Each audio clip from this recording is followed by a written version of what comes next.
Un momento. Ya les vuelvo a decir shalom.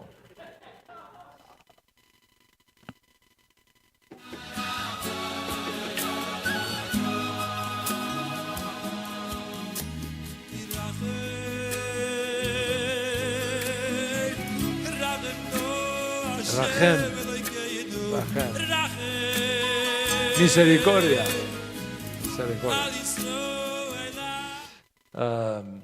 Queremos dar la bienvenida a todos, no solo los que están presencialmente aquí hoy en el Centro Hebraico Bendición de Miami, Florida, sino también a todos nuestros hermanos y hermanas a lo largo y ancho de Iberoamérica que comparten con nosotros la riqueza de este Shabbat. Tenemos hermanos que no tienen la oportunidad de tener una sinagoga, una congregación cercana, y esta es su sinagoga virtual, esta es su comunidad virtual.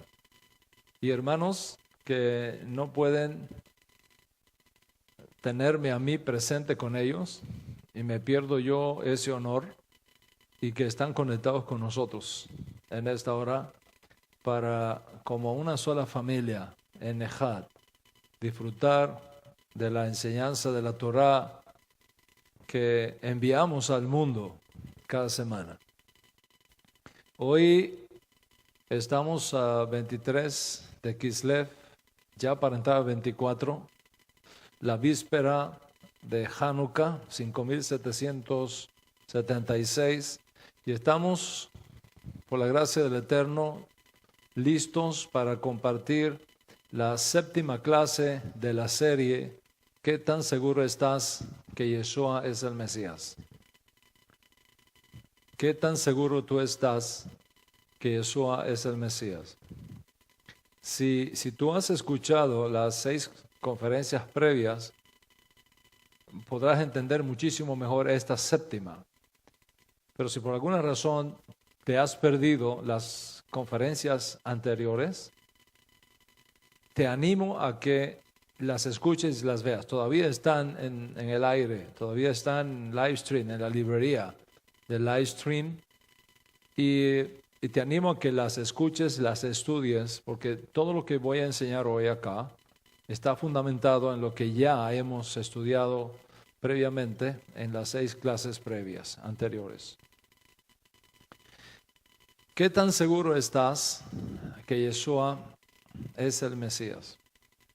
Lo que hay detrás de esta pregunta es una serie de objeciones contra la mesianidad de Yeshua.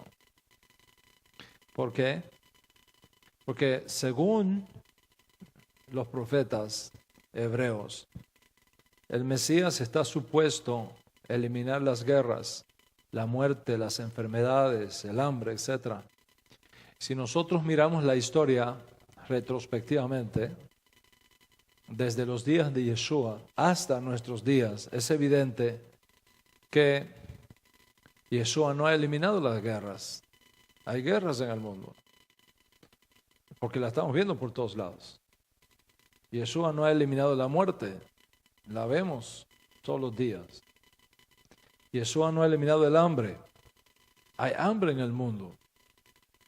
Yeshua no ha eliminado la enfermedad. Los hospitales están abarrotados de personas enfermas. Yeshua no ha reconstruido el tercer templo. Seguimos sin templo. Yeshua no ha concluido el exilio judío. Hay posiblemente más judíos fuera de Eretz Israel que dentro de Eretz Israel. O sea, el exilio sigue. Por supuesto, es lógico afirmar que si lo rechazamos y no aceptamos su propuesta mesiánica, ¿cómo entonces quieres que gobierne sobre nosotros y haga todas estas cosas de las cuales nos habla la Torah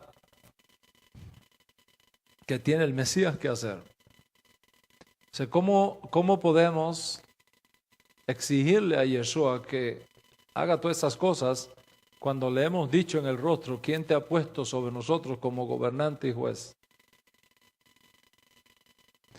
Sin embargo, un estudio histórico específico y desprovisto de prejuicios teológicos muestra que el Rivi Yeshua dio evidencias a nivel demostrativo, más allá de cualquier duda razonable, de que si nosotros lo hubiésemos aceptado como Mashiach, Él habría hecho en Israel y en todo el mundo lo que en miniatura estaba haciendo cuando creó ese microclima mesiánico que estaba formado como ejemplo y como modelo de evidencia. Porque si tú estudias nuestras fuentes antiguas, verás que donde quiera que estuvo Yeshua no había hambre.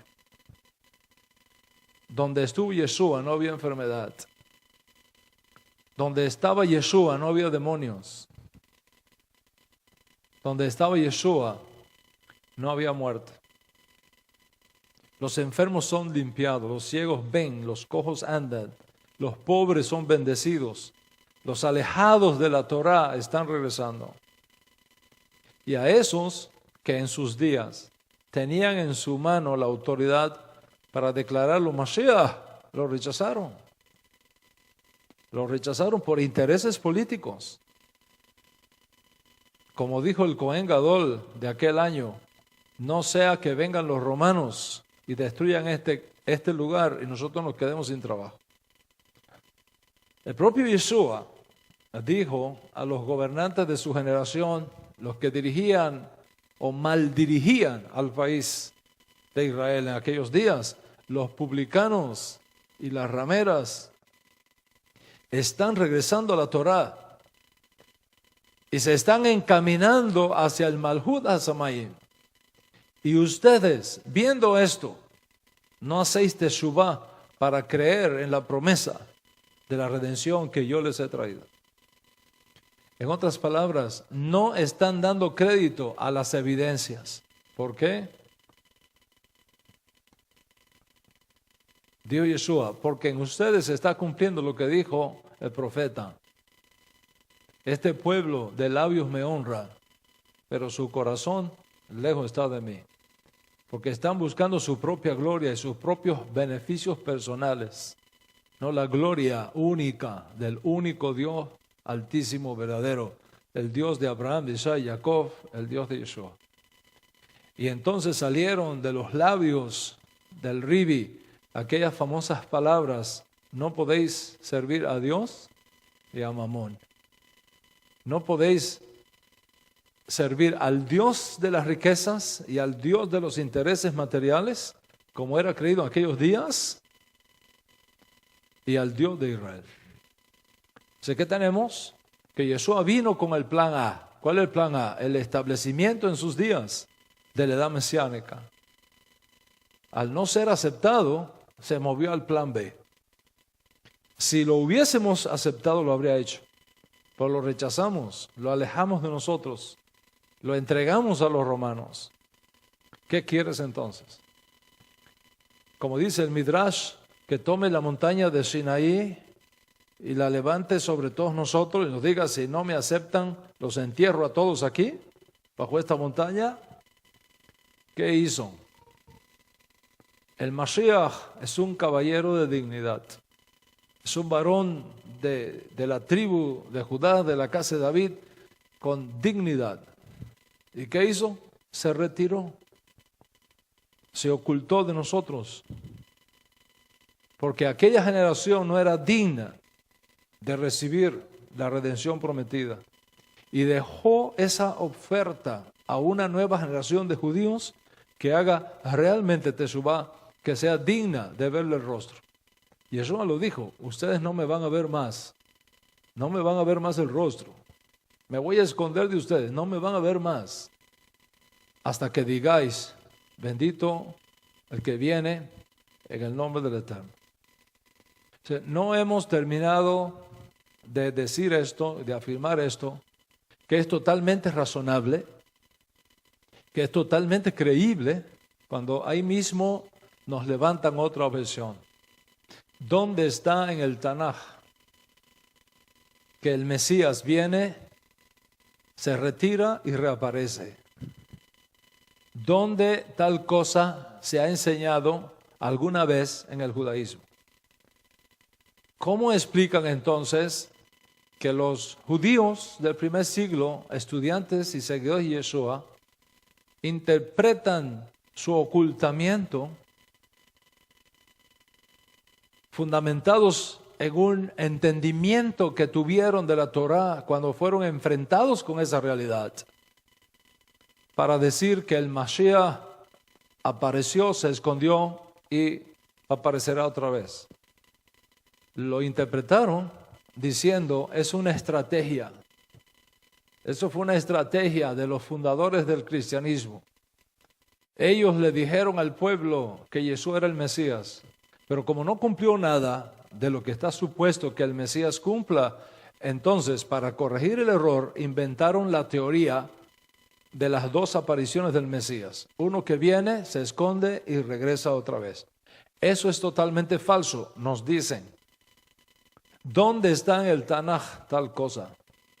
¿Quién ha enseñado alguna vez tal cosa en el judaísmo? Porque cuando tú miras el Tanaj, en ningún lugar dice que habrá una segunda llegada del Mesías. Y si miras al judaísmo, en ningún lugar se ha enseñado que habrá una segunda llegada del Mashiach. Conclusión. Como no veo que se ha eliminado la guerra, ni las enfermedades, ni el hambre, ni las injusticias, ni el tercer templo, ni nada de lo que está supuesto que el Mesías tiene que hacer según los profetas, entonces lógicamente yo no creo que el Mashiach haya venido. No lo puedo creer, ¿ok? No puedo creer que el Mashiach haya venido, no puedo creer que Jesús sea el Mashiach, porque no hizo nada de lo que está supuesto hacer. Y como no veo nada, tampoco que enseñe que el Mesías viene dos veces, una primera vez, luego se esconde y reaparece de nuevo para hacer todo lo que está supuesto que el Mesías haga. Entonces no puedo creer en esa teología o en esa teoría de un Mesías que reaparece en la historia. Cuando un creyente desinformado es confrontado con estos argumentos, les digo algo, su fe tambalea. Su fe tambalea. Y eso está ocurriendo en nuestros días. No es la primera vez que ocurre. Ocurrió antes también en la historia, pero ahora se ve más por la globalización de la información. Este es el asunto, Rabotai, que está en la mesa y que está detrás de toda esta serie que hemos titulado ¿Qué tan seguro estás de que Yeshua sea Mashiach?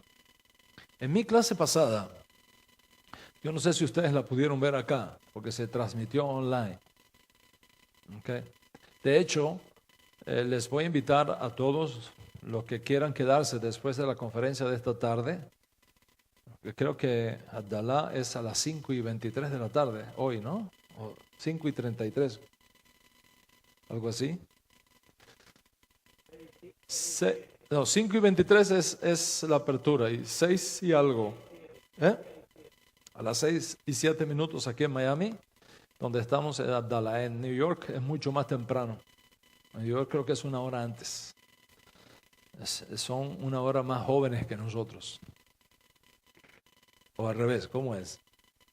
Bueno, les voy a invitar a todos que se queden, porque quiero compartir con ustedes una revelación que tuvo un niño de 15 años en Israel recientemente, que murió, estuvo 15 minutos muerto.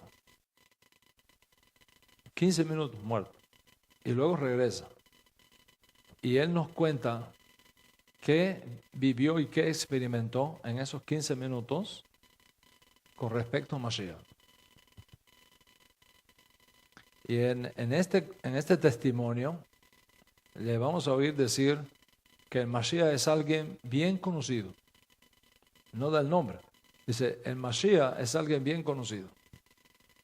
Y nos dice otra cosa más interesante. Dice, nuestro pueblo se va a quedar asombrado cuando vean quién es. Es decir, ese es el Mashiach. Así que si ustedes me aguantan hasta tarde, se quedan aquí que vamos a hablar de ese testimonio. Después de la conferencia. Sí, después de la conferencia. Los valientes del Centro Cultural Venecio. Bueno, este es el asunto que está en la mesa. Les decía que en mi clase pasada tuve el honor de entregar desde la comunidad Bnei Abraham de Nueva York. Expliqué 2 hechos paralelos que han venido teniendo lugar en la historia. Esta clase pasada es bien tensa, bien densa. Y es una clase pesada por el tipo de información que tiene. Pero hay cosas que para entenderlas tenemos que entrar en cierta profundidad. Y yo les animo a todos a que con calma puedan sentarse en su casa y mirar bien la clase pasada, debido a la importancia que tiene. Pero yo explicaba, y voy a resumirlo, yo explicaba en la clase pasada 2 hechos paralelos que han venido teniendo lugar en la historia. Primeramente, el surgimiento del cristianismo niceano, vamos a ponerlo de esa forma, del cristianismo niceano, como la secta cristiana que triunfa sobre el resto de las sectas cristianas de fines del primer siglo y comienzos del segundo y tercer siglos. Para el cristianismo niceano hay una doctrina cardinal, lo que se ha dado en llamar históricamente la doctrina de la sucesión apostólica. Y quien no forme parte de esa cadena de la sucesión apostólica es simplemente o un hermano separado o un hereje. Pero es interesante que al mismo tiempo que eso está sucediendo en el cristianismo niceano, paralelamente está surgiendo el judaísmo que llamamos aquivano, porque tienen el rabí Akiva, su padre intelectual, estableciéndose como la secta judía que logra triunfar sobre el resto de las sectas judías del primer siglo y comienzos del segundo, quienes crearon también una sucesión rabínica.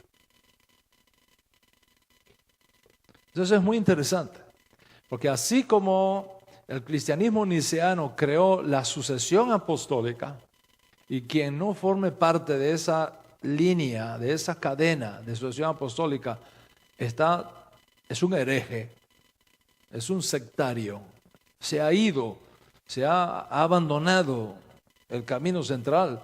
Así también se da con el judaísmo aquivano, una sucesión rabínica que conecta a los sabios del Talmud con Moshe Rabenu.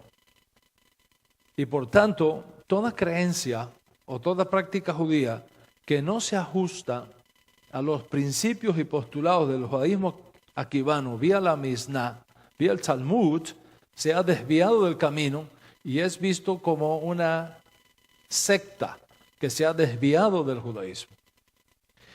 Esto es lo que explica por qué para los cristianos toda enseñanza y práctica tiene que ser justificada por las evidencias y argumentos derivados de la Santa Iglesia Apostólica y Romana. Si no está apoyado por el magisterio eclesiástico, se considera una secta hereje o hermanos separados. Por ejemplo, Los judíos nezaritas fueron declarados herejes por los padres de la iglesia. ¿Por qué? ¿Por qué fueron declarados herejes? Porque guardaban el Shabbat, guardaban la circuncisión, es decir, la ley judía. Asunto que la iglesia declaró anulados y superados por el cristianismo. Pero en la otra historia paralela, los rabinos que continuaron estudiando el Talmud llegaron a la conclusión que cualquier halajá o cualquier creencia o práctica judía tiene que estar justificada por las evidencias y por los argumentos derivados del Talmud. Si no tiene fundamento en el Talmud, no sirve. Es una desviación del judaísmo en el mejor de los casos o una herejía en el peor. En otras palabras, para el judaísmo aquibano, solo el Talmud y exclusivamente el Talmud, especialmente el Talmud Babli, es el más autorizado y es la fuente máxima de autoridad para el judío, haciendo de esta manera, de esta secta sobreviviente del segundo templo, la única secta válida para el pueblo judío. ¿Qué pasa?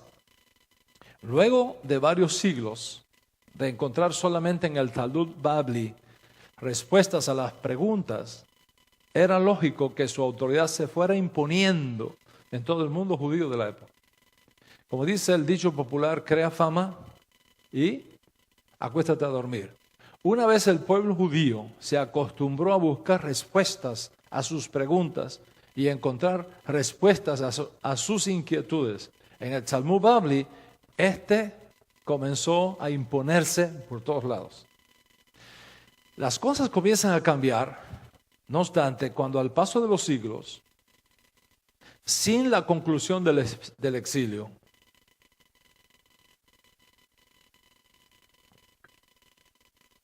sino dispersos ahora por todos lados, los judíos pensantes comienzan a desarrollar escuelas rabínicas lejos de Babilonia, con intelectuales judíos no ligados a los rabinos babilónicos de los siglos 7 al 11, y surge entonces en el mundo una nueva generación de maestros judíos que estudiaban las tradiciones de nuestro pueblo por su propia cuenta, sin mantener el cordón umbilical con el judaísmo que se da en Babilonia. Y esto creó una nueva escuela rabínica repleta de nuevos comentarios, de nuevos compendios, de nuevas respuestas a nuevas situaciones que se estaban dando fuera de la realidad del mundo de Babilonia, de donde surge el Talmud Babli. Imagínate entonces lo que significa 1500 años produciendo comentarios sobre el Talmud y produciendo comentarios de los comentarios del Talmud, resolviendo contradicciones internas, derivando ideas nuevas para solucionar nuevos problemas no conocidos por los antiguos que se iban presentando, y miles de respuestas rabínicas a preguntas de todo tipo que surgían por todos lados. Para hacerte la historia corta, solamente en términos, escucha esto, solamente en términos de respuestas rabínicas se han recolectado a la fecha más de 3,000 volúmenes de respuestas rabínicas. Más de 3,000 volúmenes de respuestas rabínicas, con más de 300,000 respuestas a preguntas creadas en 1500 años. ¿Te imaginas? La masa de información que tenemos ahí. Este fue también el mundo original de los apóstoles. Los apóstoles, es decir, los emisarios del Ribi, recibían preguntas de las comunidades que se iban formando por todos lados. Y ellos iban dando respuestas a esas preguntas de forma oral y de forma escrita. Las respuestas rabínicas, por ejemplo, dadas por el rabino Shaul, son extremadamente importantes. Extremadamente importantes. Porque nos dice en qué se basaba el rabino Shaul para responder. ¿Cuáles eran sus fuentes de autoridad? ¿Y cómo es realmente la halajá que se creó en sus inicios que nos permiten encontrar la metodología apropiada para responder caso por caso, respuestas a interrogantes nuevas, a desafíos nuevos y a nuevas incertidumbres que de cuando en cuando iban apareciendo en el camino. Rabino Shaul, por ejemplo, cuando estudiamos sus escritos, uno descubre que respondió todas esas preguntas que recibía de todos lados, fundamentado en 3 fuentes básicas. ¿Cuáles eran las 3 fuentes básicas en que se apoyó Rabino Shaul para responder a tantas inquietudes que venían de todos lados? Primero, en la Torá. Esa fue su primera fuente de autoridad, la Torá escrita, la Biblia hebrea. Segundo, se apoyó en las enseñanzas y en las instrucciones específicas que recibió del propio Yeshua y por los que fueron antes que él en la fe de Yeshua como Mashiach. Y tercero, se apoyó en su propia lógica y en su propia autoridad rabínica. Cuando uno estudia, por ejemplo, las cartas apostólicas, estamos entrando en la manera como operaba la mente de un rabino netzarita del primer siglo dentro de su propio contexto histórico, y esto tiene un valor extraordinario para nosotros. Y aquí vemos cómo tanto Yeshua como el rabino Shaul, por ejemplo, eran capaces de tomar un texto de la Escritura y crear toda una riqueza bíblica extraordinaria. Yeshua tomaba un texto del Tanaj, un texto del Pentateuco, o de los profetas, o de los salmos, y le daba un significado nuevo y extraordinario. Es decir, él era capaz de tomar la vieja escritura hebrea y trasladarla al nuevo escenario histórico cargada de significado profético para los cuales el propio texto escogido no había sido escrito específicamente. Y lo mismo hicieron sus apóstoles, que fueron entrenados por el propio Yeshua. Y eso era lo que hacía el rabino Saúl de Tarso, un erudito fariseo de la academia de Hillel de Babilonia. El rabino Shaul, Pablo, tomaba un texto del Tanaj y él era capaz de trasladarlo a nuevos horizontes mesiánicos para los cuales el texto mismo no había sido escrito originalmente con ese propósito en particular. Pero lo mismo hicieron los escritos judíos de los que nos legaron los masoretas. Ellos se encontraron con una nueva situación. ¿Cuál era la nueva situación? Yeshua muere sin establecer la edad mesiánica. Yeshua muere y no estableció la edad mesiánica. ¿Qué vamos a hacer con esto? ¿Cómo vamos a interpretar esto? ¿Cómo puede ser el Mesías si muere y no cumple con los más básicos deberes que supuestamente está asignado al Mesías? Es decir, eliminar la idolatría, eliminar las enfermedades, eliminar la muerte, las guerras, etc. Y entonces se preguntaron estas cosas. Es más, el propio Yohanan ben Sekaya Hacohen, estando preso por Herodes, mandó a 2 discípulos, un emisario, mandó 2 discípulos a preguntarle a Yeshua: ¿tú eres el que tenía que venir o tendremos que esperar a otro? ¿Tú eres el que tenías que venir o tendremos que esperar a otro? ¿Dónde está el reino mesiánico? ¿Por qué no se acaba de establecer el reino mesiánico? Aquí estoy yo, me vas a cortar la cabeza. Yo anuncié que tú eras el Mesías. No vemos el reino mesiánico. ¿Eres tú el que habías de venir o tendremos que esperar por otro? Era lógico ese pensamiento.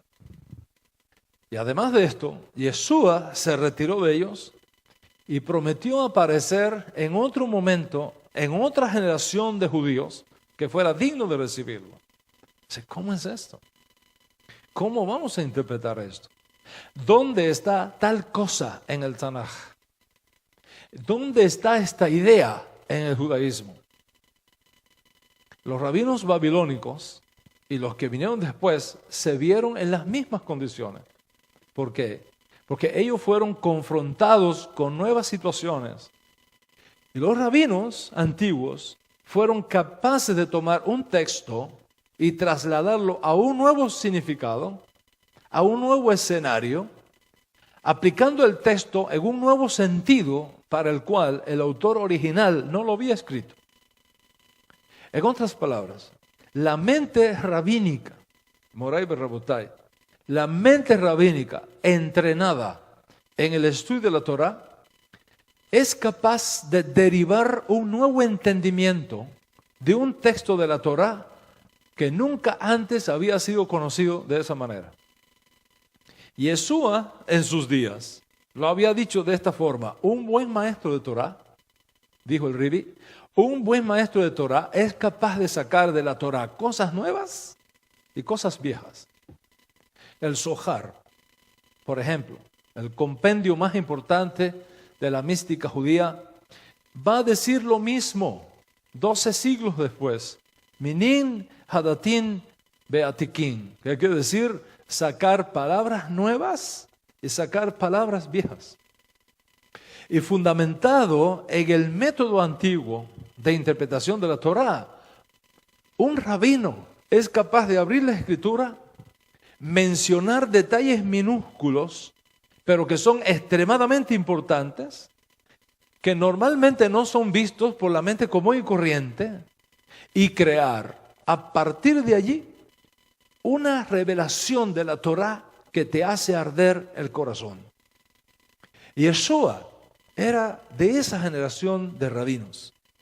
Yeshua era capaz de tomar la Escritura y encontrar en Moisés, de encontrar en los Salmos y de encontrar en los profetas cosas que de él decían.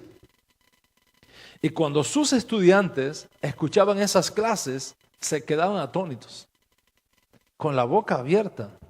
Se habían encontrado con una revelación de la Torá que nunca antes se le hubiera ocurrido a cualquiera de su generación, pero que estaba allí, escondida en el texto, esperando su interpretación. Y la respuesta que nosotros encontramos en nuestros libros no se hace esperar. Aquellos que oyeron una clase de Torá dada por Yeshua, al concluir, no podían sino decir: no ardía nuestro corazón cuando nos abrían las Escrituras. No ardía nuestro corazón cuando nos abría las Escrituras. Es por eso, Moray Berrabotai, que en la mente judía de los maestros antiguos, la Torá es un diálogo continuo que tiene como objetivo preservar, por un lado, lo que los santos hombres de Dios nos dieron cuando hablaron inspirados divinamente, y por el otro, traer una nueva revelación que, preservando la tradición por un lado, traiga por el otro sentido y esperanza al momento presente, cuando una nueva situación se ha levantado que no había sido conocido previamente. Y es por eso que los intérpretes antiguos, incluyendo los rabinos nezaritas y los rabinos talmúdicos y sus hijos, tenían libertad para estudiar un texto de la Torá, mirar un texto de la Torá y buscarle 70 explicaciones diferentes. Incluso arreglando los textos y cotejándolos con nuevas estructuras de significado, con la mira de responder de forma judía a los nuevos desafíos que las nuevas situaciones cambiantes iban dando. Basta que tú abras una página del Talmud y verás cómo está saturada de comentarios, de comentarios, de comentarios y más comentarios que nos conectan 1500 años de pensamiento rabínico de cómo se debe acercar uno al estudio de la Escritura. Y cada generación recibe esa tradición, pero no la recibe de forma pasiva, la recibe de forma dinámica. Es decir, la comenta y le encuentra nuevas vías de revelación para la nueva situación que se va presentando en el camino. Entonces, al estudiar estas cosas, nosotros seguimos dialogando con nuestros sabios antiguos y Y cómo entender que lejos de argumentar con la Torá, su motivación sagrada es proteger la Torá y sacar de la Torá y de la tradición nuevas ideas que puedan responder de forma judía a los desafíos que los cambios en el tiempo van presentando a la comunidad judía. Visto así, ningún argumento termina nunca, sino que solamente deja espacio para nuevas y complejas preguntas sobre la ley judía que a cada generación le corresponde analizar y responder. Solo cuando tú entiendes esto, comprenderás que no estamos hablando aquí, Moray Berrabotay, no estamos hablando aquí de una probeta de laboratorio, donde tiene que ser como tiene que ser y de lo contrario no es. Así no funciona la mente rabínica. No hay patrones fijos, no hay leyes axiomáticas, no hay respuestas automáticas para decir, ahora esta idea es correcta, esta interpretación es falsa. Cuando del honor de la Torá se trata, como es el caso del corazón de los rabinos antiguos y de los intérpretes antiguos, no podemos castigarlos a ellos con nuestra mentalidad moderna y criticarlos de falsos y de herejes y de manipulación de texto y de inventar texto. Porque en la mente rabínica antigua, la respuesta verdadera siempre va a surgir en un proceso de argumentación que se apoya, en estos casos, en la Torá escrita. En otros casos, se apoya en la Torá oral. En otros casos, en las leyes de interpretación de la Torá. En otros casos, en sentencias previas del Talmud. En otros casos, en sentencias previas de algún rabino anterior considerado una autoridad que soporte esa respuesta. El judaísmo nezarita, con su máximo representante, Yeshua el Mesías, propone a Israel un punto de vista que representa, desde nuestra perspectiva, el mejor entendimiento posible de la Torá y de que, por tanto, Dios Altísimo está demandando de cada uno de nosotros un acercamiento responsable a esa propuesta. Me identifico totalmente con unas enseñanzas dadas por una mente judía moderna, en el sentido de que excluir las enseñanzas del Ribi, de la Mishnah y del Talmud fue uno de los más graves errores que cometieron los rabinos antiguos. Un grave daño para Israel. Y dejó abierto el espacio para que sucedieran entonces corrupciones cristianas que vinieron después. Lo que estoy tratando de decirte es que la sinfonía judía nunca va a estar completa sin la voz de Yeshua. La sinfonía judía de la historia, esa orquesta sinfónica judía de la historia, no va a estar completa sin Yeshua y sin los estudiantes originales de Yeshua. Y parte de nuestra misión en esta tierra, en nuestra generación, consiste precisamente en proponer un enorme tikkun olam para que esa voz de Yeshua sea escuchada de nuevo y respetada en su contexto judío, no en un contexto no judío, en su contexto judío, no manipulada, extraña y corrupta, sino como en efecto lo es una voz judía venida del cielo, venida de Moshe, venida de los profetas. Que en esa sinfonía haya armonía, con disonancia y con contrapunto, es parte de la sabiduría divina para darnos a cada uno de nosotros el espacio necesario para seguir participando con el Dios Altísimo en la sagrada tarea de comunicar su mensaje a cada generación y especialmente la nuestra, la que posiblemente sea la última generación de esta edad presente y la primera de la redención final. Si entendemos esto, entonces un Mesías que aparece, se esconde y reaparece, no es una idea caótica venida de Marte, sino que representa una propuesta escondida en la Torá y de hecho conocida por muchos de nuestros sabios de nuestro noble pueblo judío. Y eso es precisamente el asunto que llama nuestra atención, que la piedra que rechazaron los edificadores vino a ser la piedra principal del ángulo, sin la cual es imposible la conclusión de la redención. Recoger esa piedra desechada y limpiarla de nuevo del barro y del fango que ha caído por casi 2000 años sobre ella, no solamente por enemigos, sino también por amigos, que tenían posiblemente la buena intención, pero una mala información, limpiar esa piedra y traerla de vuelta a la posición a que pertenece y que es la única que cabe perfectamente en ese espacio, es parte de nuestra sagrada responsabilidad. Como dijera un extraordinario intelectual cubano del siglo XIX, el diamante antes que luz es carbón. Yeshua es, Rabanán Rabotai, el eslabón perdido en el Talmud. Yeshua es el eslabón perdido en la Mishnah. Yeshua es el eslabón perdido en la historia judía a partir del desastre de la caída de Jerusalén en el año 70 de nuestra era.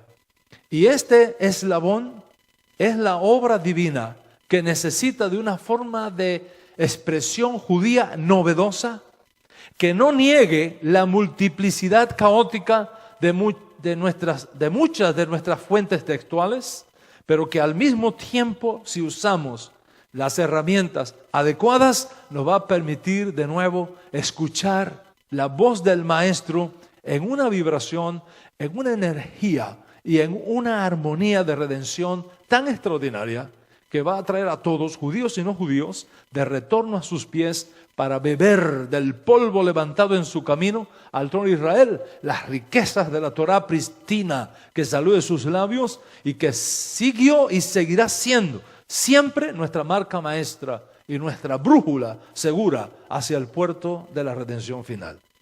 La idea de los judíos nezaritas originarios de un Mesías que aparece, se esconde y reaparece, no es, por tanto, en este contexto, un invento del aire, sino que responde a la manera como los rabinos y los maestros antiguos estudiaban y sacaban conclusiones del Tanaj. Por lo tanto, nosotros no podemos tomar nuestra mentalidad del siglo XXI. Nosotros no podemos tomar la mente racionalista, tecnificada, tecnológica del siglo XXI y aplicar el método histórico, científico, preciso y matemático al texto bíblico, ni tampoco al cuerpo de interpretación del texto bíblico preservado por los antiguos y destrozarlo y colocarlo en un ataúd y enterrarlo con un epitafio triunfalista y declararlo un simple cuento de hadas de los antiguos que no tenían cómo explicar las cosas científica y tecnológicamente como nosotros ahora podemos en nuestra generación. Porque si esto hacemos, estamos destruyendo los fundamentos mismos de la humanidad que ha sido guardada a pesar de los desastres que vemos precisamente por ese cuerpo de literatura y de interpretación sagrada que llamamos Torá escrita y Torá oral. No es justo ni académicamente honesto facilitar a los antiguos una metodología para interpretar la Escritura Sagrada y resolver los serios problemas que tenemos en ella, pero al mismo tiempo negar esa herramienta a los estudiantes judíos antiguos del Ribi que fueron formados también en esa tradición. ¿Cuál es el asunto entonces? Este es el asunto.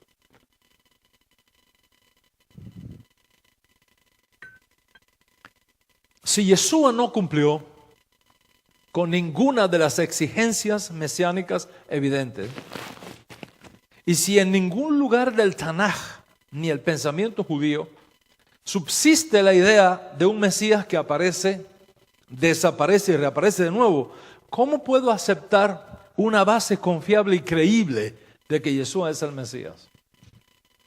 ¿Ves el argumento? Lo voy a repetir.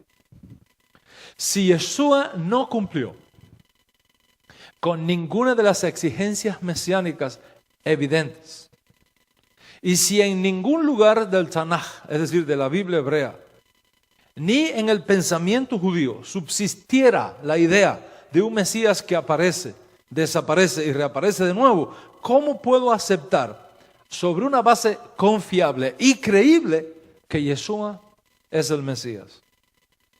La respuesta es que la idea de un Mesías que aparece, se esconde y reaparece para concluir su misión mesiánica, dejada en suspenso, no es un disparate teológico.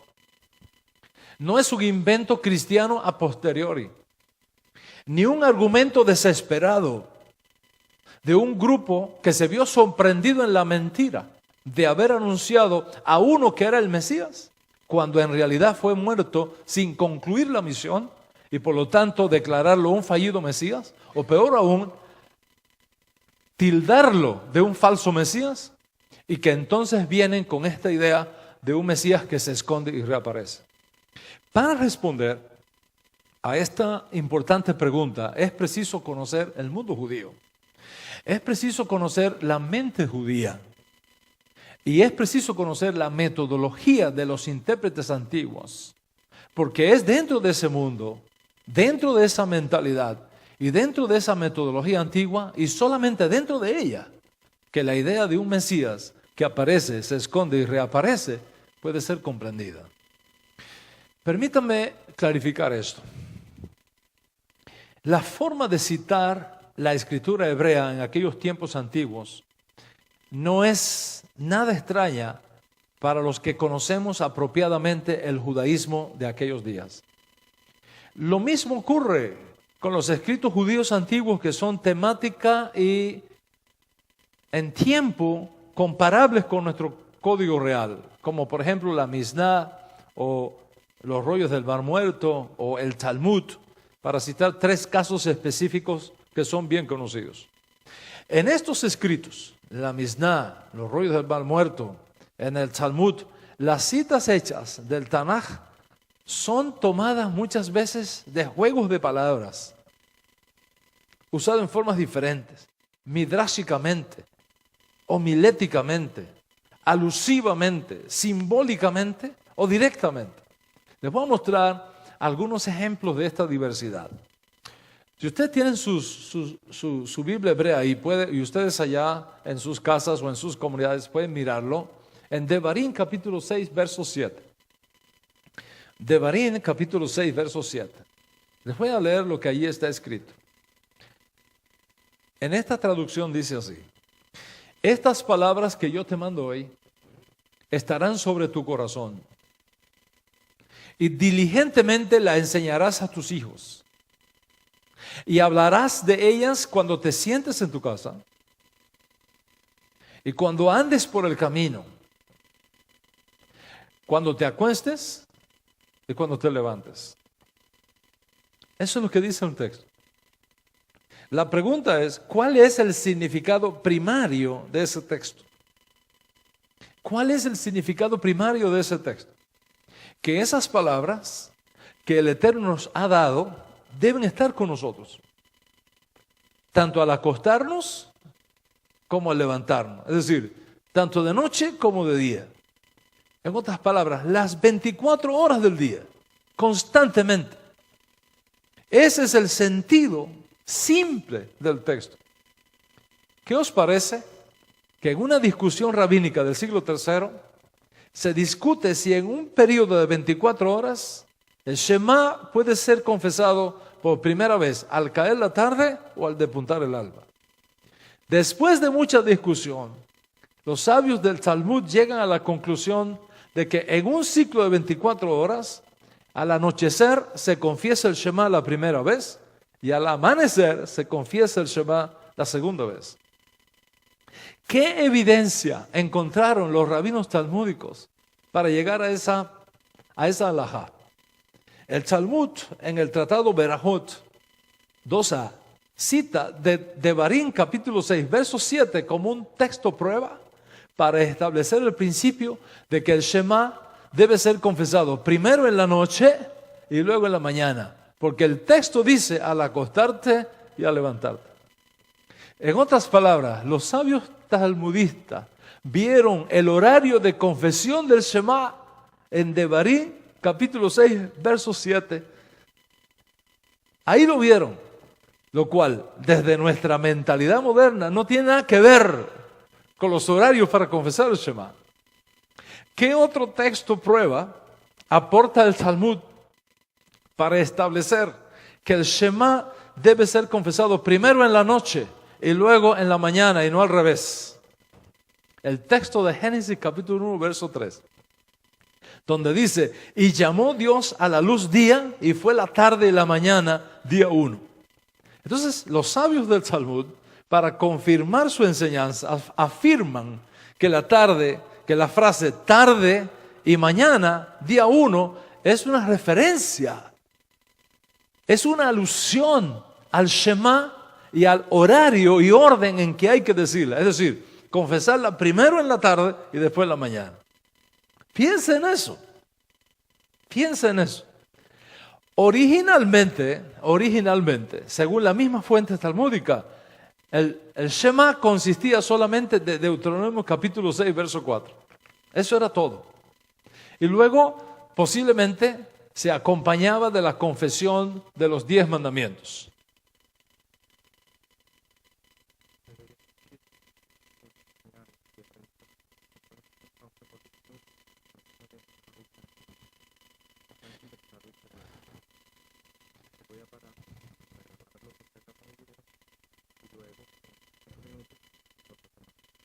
Ok, por amor a ellos vamos a hacerlo. Ya yo que me estaba inspirando.